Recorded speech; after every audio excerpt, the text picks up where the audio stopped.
سوال یہ ہے کہ آپ نے اصولوں میں بیان کیا کہ وہ چیزیں بھی سنن نہیں ہو سکتی جن کو قرآن مجید انیشیٹ کر رہا ہو۔ وضو کے بارے میں ہمیں جانتے ہیں کہ قرآن مجید نے اس کا پورا حکم لفظوں میں بیان کیا، یا ایھا الذین آمنوا اذا قمتم الی الصلاۃ فاغسلوا وجوہکم وایدیکم الی المرافق وامسحوا برؤوسکم وارجلکم الی الکعبین۔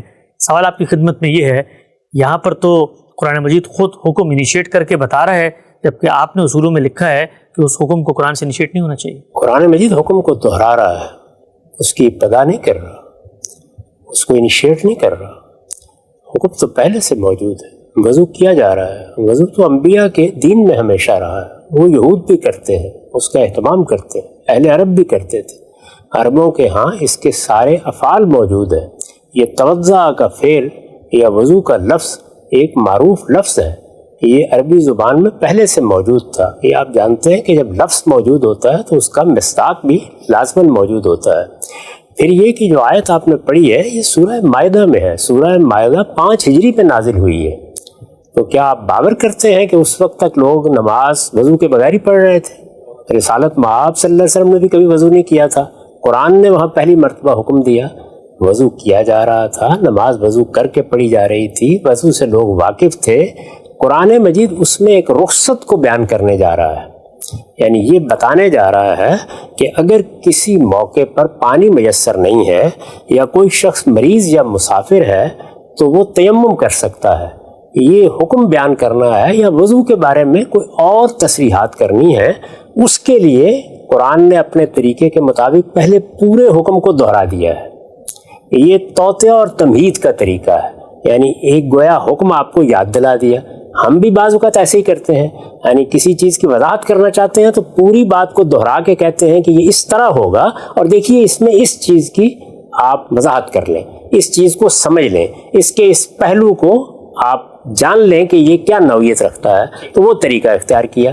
یہ طریقہ اختیار کرنے میں بھی ایک چیز کو ملحوظ رکھا ہے، اور وہ یہ ہے کہ لوگ وضو تو کر رہے ہیں لیکن اس کی ترتیب کے بارے میں بعض اوقات متربع نہیں رہتے۔ چنانچہ یہ بتا دیا گیا کہ یہ ترتیب ضروری ہے اور اس کو ہر حال میں ملحوظ رکھنا چاہیے، اور اس کے لیے خاص اسلوب اختیار کیا گیا ہے جس پر ہم اس سے پہلے بہت تفصیل کے ساتھ بحث بھی کر چکے ہیں، یعنی ارجلکم کے اعراب۔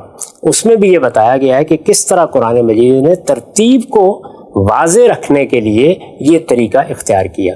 تو یہ اس نوعیت کی چیز ہے۔ اس کی ایک بڑی نمایاں مثال سورہ نساء میں نکاح کے محرمات، اچھا، یعنی وہ عورتیں جو نکاح کے لیے حرام ہیں، جن سے نکاح نہیں ہو سکتا، اس میں ماں کا ذکر ہے، اس میں بہن کا ذکر ہے۔ تو کیا آپ خیال کرتے ہیں کہ جب تک سورہ نساء میں یہ فہرست بیان نہیں ہوئی تو لوگوں کو نہیں معلوم تھا کہ یہ رشتے ممنوع ہیں؟ یہ تو ہمیشہ سے ممنوع تھے، یعنی آدم علیہ السلام سے لے کے تمام انبیاء کے یہاں ایسا ہی رہا، بلکہ دنیا بھر میں اگر دیکھیے تو ان رشتوں کو ممنوع ہی سمجھا جاتا ہے۔ لوگ واقف تھے، لیکن قرآن مجید نے جب بعض رشتوں کے بارے میں وضاحت کرنا چاہیے، جس طرح رضائی رشتوں کے بارے میں یہ بتانا پیش نظر تھا کہ ان کی کیا نوعیت ہوگی، سحری رشتوں میں بعض نازک چیزیں بیان کرنا مقصود تھا تاکہ اس کے بارے میں لوگ متربع ہو جائیں۔ اسی طرح جمع بین الاختین وغیرہ کے بارے میں بھی صحیح اصول کی طرف توجہ دلانا مقصود تھا۔ یہ چیز پیش نظر تھی، اور سب سے بڑا مسئلہ کیا تھا؟ عربوں کے ہاں ایک بڑی خلاف ورزی ہو رہی تھی، وہ اپنے باپ کی منقوہ سے اس کی وفات کے بعد نکاح کر لیتے تھے۔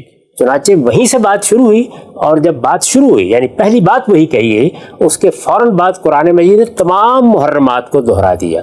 تو یہ گویا حکم کا اعادہ ہے، حکم کے بارے میں لوگوں کو متنبع کرنا ہے، اس سے متعلق بعض فقہی وضاحتیں یا بعض تفصیلات کو بیان کرنے کے لیے یا بعض چیزوں کی تفہیم کے لیے پورے حکم کو بیان کر دیا گیا ہے۔ یہاں نہ وضو کی ابتدائی صورت بیان ہوئی ہے اور نہ محرمات کی ابتدائی صورت بیان ہوئی ہے، دونوں میں پہلے سے موجود ایک چیز کا ذکر ہو رہا ہے۔